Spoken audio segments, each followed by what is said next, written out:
Bonjour, bienvenue à nouveau. Dans la dernière vidéo, je vous ai dit que nous allions aborder des stratégies avancées de création de richesse, au-delà des pièges.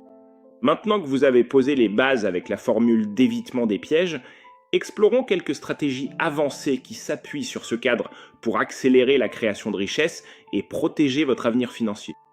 L'un des concepts les plus puissants dans la construction de la richesse est le principe de levier.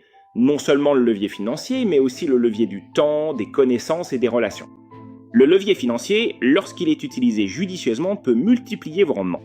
Par exemple, utiliser un crédit immobilier pour acquérir des biens locatifs vous permet de contrôler des actifs d'une valeur bien supérieure à votre capital de départ. Mais le levier est une arme à double tranchant. Sans discipline ni gestion des risques, il peut amplifier les pertes et vous replonger dans la dépendance à la dette. Le levier du temps est un autre facteur essentiel. La puissance des intérêts composés signifie que plus vous investissez tôt et régulièrement, plus votre argent croît de façon exponentielle. C'est pourquoi il est essentiel de commencer tôt, même avec des montants modestes. Prenez cet exemple. Investir 5 000 $ par an à un rendement de 8% dès l'âge de 25 ans permet d'atteindre près d'1 million de dollars à 65 ans. Attendre jusqu'à 35 ans pour commencer signifie qu'il faut investir environ 12 000 $ par an pour atteindre la même somme. Le temps est votre allié ou votre ennemi, selon le moment où vous commencez.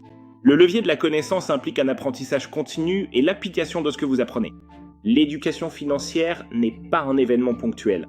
Les marchés évoluent, les lois fiscales changent et de nouveaux véhicules d'investissement apparaissent.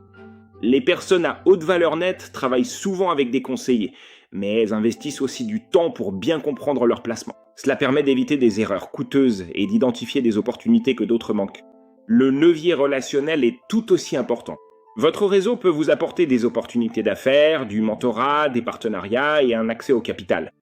Par exemple, de nombreux investisseurs immobiliers à succès développent leur portefeuille en s'associant avec d'autres qui apportent des compétences ou des fonds complémentaires.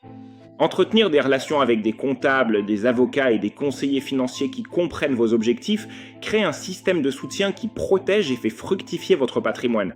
Voici quelques études de cas réelles illustrant l'évitement des pièges en pratique. Permettez-moi de partager quelques exemples concrets de clients qui ont appliqué avec succès la formule d'évitement des pièges et ont transformé leur vie financière. Étude de cas numéro 1.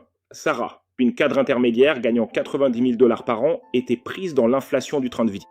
Chaque augmentation de salaire était immédiatement absorbée par de nouvelles dépenses, des vêtements de marque, des sorties au restaurant et des vacances. Après avoir travaillé avec moi, elle s'est engagée à épargner 40% de chaque augmentation et à réinvestir cet argent dans un portefeuille diversifié d'actions à dividendes et dans des acomptes pour des biens locatifs. En 5 ans, Sarah avait constitué un revenu passif couvrant 60% de ses dépenses courantes. La transformation psychologique s'est opérée lorsqu'elle a changé son identité de consommatrice à investisseuse, réduisant drastiquement ses achats impulsifs. Étude de cas numéro 2. Marc, un petit entrepreneur, avait du mal à gérer plus de 50 000 $ de dettes de carte de crédit contractées pour financer ses activités et ses dépenses personnelles. De nombreux conseillers lui ont dit de se contenter de payer le minimum et de se concentrer sur la croissance de son entreprise. Au lieu de cela, nous avons donné la priorité à un remboursement agressif de la dette en utilisant la méthode de l'avalanche. Marc a réduit ses dépenses discrétionnaires, regroupé ses dettes à taux d'intérêt élevés et négocié avec ses créanciers. En 18 mois, il était sorti de l'endettement, avait constitué un fonds d'urgence et réinvesti ses bénéfices dans le développement de son entreprise. Son niveau de stress a diminué et les bénéfices de son entreprise ont augmenté, car il n'était plus accablé par les remboursements de dettes. Étude de cas numéro 3. Lisa, une professionnelle de l'informatique, pensait que son emploi de 9 à 5 était sa seule sécurité financière. Elle avait très peu d'économies et aucun revenu passif. Nous avons élaboré un plan pour créer plusieurs sources de revenus. Elle a lancé un blog monétisé grâce au marketing d'affiliation, investi dans un petit bien locatif et commencé à verser des fonds dans un indice à faible coût.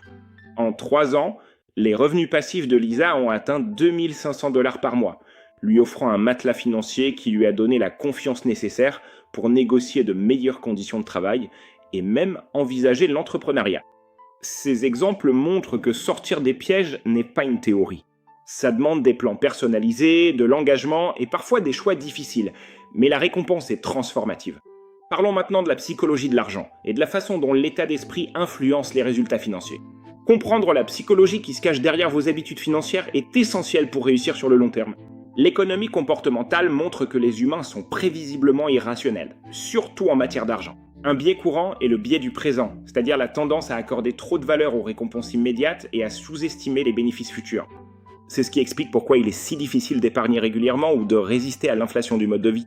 La satisfaction d'acheter un nouveau gadget aujourd'hui l'emporte sur le bénéfice abstrait d'un fonds de retraite plus important dans plusieurs décennies. Un autre biais est l'aversion à la perte. La douleur de perdre de l'argent est ressentie 2 fois plus intensément que la joie d'en gagner autant. Cela conduit à des investissements excessivement prudents ou à une réticence à prendre des risques calculés, pourtant nécessaires à la croissance. La preuve sociale influence également fortement nos dépenses. Nous imitons les comportements financiers de nos pairs, parfois au-delà de nos moyens, pour nous intégrer ou afficher un certain statut. C'est pour cela que l'inflation du mode de vie est si répandue. La bonne nouvelle, c'est qu'en prenant conscience de ces biais, vous pouvez mettre en place des stratégies pour les contrer. L'automatisation est un outil puissant. Détourner automatiquement un pourcentage de vos revenus vers l'épargne avant même de le voir réduit la tentation. Se fixer des objectifs clairs et émotionnellement significatifs aide à aligner les décisions quotidiennes avec les objectifs à long terme. La réflexion régulière et la tenue d'un journal sur vos décisions financières peuvent révéler des schémas inconscients qui vous freinent. Un autre outil psychologique consiste à reconsidérer les revers comme des occasions d'apprendre plutôt que comme des échecs. Ce changement d'état d'esprit favorise la résilience, qui est essentielle face aux hauts et aux bas inévitables de la construction de la richesse. Voici ce dont vous avez besoin. Il s'agit de construire un écosystème financier résilient. La véritable liberté financière ne vient pas seulement des revenus et des actifs, mais du fait de bâtir un écosystème résilient qui soutient vos objectifs face à la volatilité et au changement. La diversification est une pierre angulaire, non seulement entre différentes classes d'actifs, mais aussi géographiquement et entre différents types de revenus. Par exemple, si vous investissez uniquement dans le marché immobilier local, vous êtes exposé aux ralentissements économiques régionaux. Ajouter des actions, des obligations, des investissements alternatifs et de l'immobilier dans différents marchés permet de répartir le risque. L'assurance et la planification successorale sont souvent négligées, mais sont des éléments essentiels. Protéger vos actifs contre les imprévus, l'invalidité, la maladie ou les poursuites judiciaires permet de préserver votre patrimoine et votre tranquillité d'esprit. Mettre en place des testaments, des fiducies et des procurations garantit que votre patrimoine sera transmis selon vos souhaits et minimise la charge fiscale pour vos héritiers. La stratégie fiscale est qu'un autre pilier. Les personnes à haut revenu utilisent des investissements fiscalement avantageux, des comptes de retraite et des déductions pour conserver une plus grande part de leurs gains à leur service. Travailler avec des professionnels compétents peut révéler des opportunités que les investisseurs classiques manquent souvent. La formation continue et la capacité à s'adapter aux changements permettent de maintenir la solidité de votre écosystème financier. Par exemple, rester informé des tendances émergentes comme les crypto-monnaies, l'investissement ESG ou de nouveaux marchés immobiliers peut offrir des avantages aux premiers arrivés. Avez-vous besoin d'un conseiller financier ? Voici le rôle des conseillers financiers et quand il est pertinent de demander de l'aide. Naviguer dans la complexité de la constitution de patrimoine et éviter les pièges peut être intimidant. Même si l'auto-formation est essentielle, savoir quand et comment solliciter l'aide de professionnels peut accélérer votre progression. Un conseiller financier compétent fait bien plus que choisir des actions ou gérer des portefeuilles.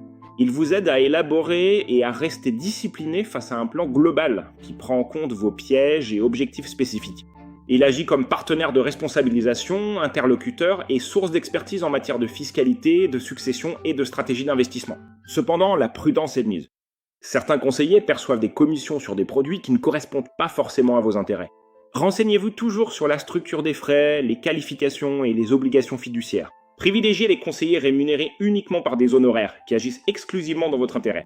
De plus, un coach financier ou un spécialiste de la finance comportementale peut vous aider sur les aspects psychologiques, à briser les croyances limitantes et à instaurer des habitudes en accord avec la réussite à long terme. Rappelez-vous, le bon conseiller complète vos connaissances et vous donne les moyens d'agir. Il ne remplace pas votre responsabilité. Adoptez une vision à long terme, la richesse comme outil au service du sens et de l'impact. Enfin, il est important de considérer la richesse non seulement comme une fin en soi, mais comme un moyen de mener une vie pleine de sens et d'impact. Beaucoup de personnes qui échappent au piège voient leur rapport à l'argent évoluer. Il s'agit alors moins d'accumulation que de liberté.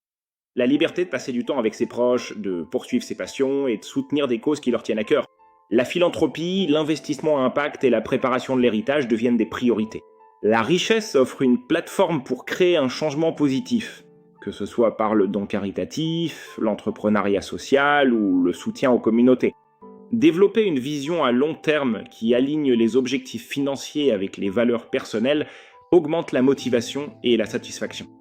Cela transforme l'argent d'une source d'anxiété en un outil d'épanouissement. Conclusion, passez à l'étape suivante vers la maîtrise. Vous avez maintenant une compréhension approfondie des pièges systémiques qui empêchent la plupart des gens de bâtir une richesse durable. Vous avez appris la formule pour éviter les pièges et des stratégies avancées, vu des exemples concrets et exploré les fondements psychologiques qui influencent le comportement face à l'argent. Mais le voyage ne s'arrête pas là. La véritable maîtrise financière est un processus d'apprentissage, d'adaptation et de croissance tout au long de la vie. Commencez par réévaluer honnêtement votre situation financière actuelle. Identifiez quels pièges sont les plus présents dans votre vie et élaborez un plan d'action priorisé en utilisant la formule et les stratégies abordées. Engagez-vous dans une éducation continue. Lisez des livres, assistez à des séminaires, échangez avec des mentors. Entourez-vous d'une communauté qui soutient vos objectifs financiers. Rappelez-vous, la richesse ne dépend pas uniquement de la chance ou du privilège. Il s'agit d'état d'esprit, de stratégie et d'une exécution sans relâche. Je vous encourage à franchir le pas dès aujourd'hui. Investissez en vous, cherchez des conseils si besoin et adoptez la discipline nécessaire pour vous libérer de ces pièges. Votre liberté financière vous attend et avec le bon état d'esprit et les bons outils, elle est tout à fait à votre portée. Merci encore une fois d'être ici. Je suis JM et c'est un honneur pour moi de faire partie de votre parcours vers la richesse et la vie que vous méritez.